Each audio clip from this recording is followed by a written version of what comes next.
Црните и непријавени пари во оптек ги зголемуваат цените на становите во Македонија.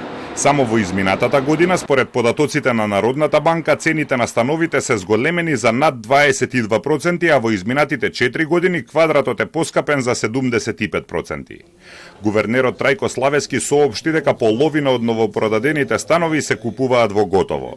Даночниот експерт Павле Гацов вели дека е очигледно дека има повеќе пари во оптек отколку што се нудат станови на продажба, што ја зголемува цената.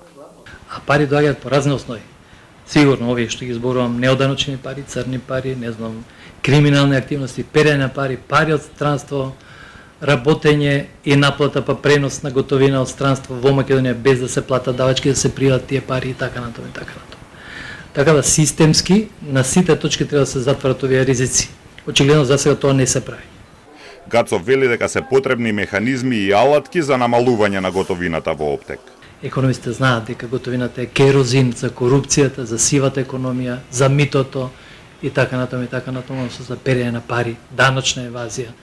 Значи тоа е се во контекст на она што треба да биде предземено како мерка од страна на државата, вклучувајќи се разбира како овде би рекол во наводници како супервизорски органи на Народната банка, бидејќи таа ги следи овие монетарни агрегати. Истражните органи го идентификувале градежништвото како еден од најризичните сектори за перење пари на организираните криминални групи, но засега без епилог во смисла на официјални истраги и судски пресуди.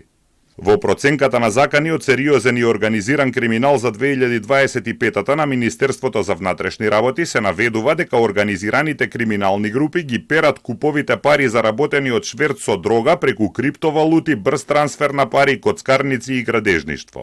Криминалните групи инволвирани во трговија со дрога акумулираат значителен износ парични средства кои ги инвестираат во пазарот со недвижнини или преку инвестиции во градежниот сектор, најчесто во незаконското градење, дивоградби, кои потоа ја чекаат постапката за легализација.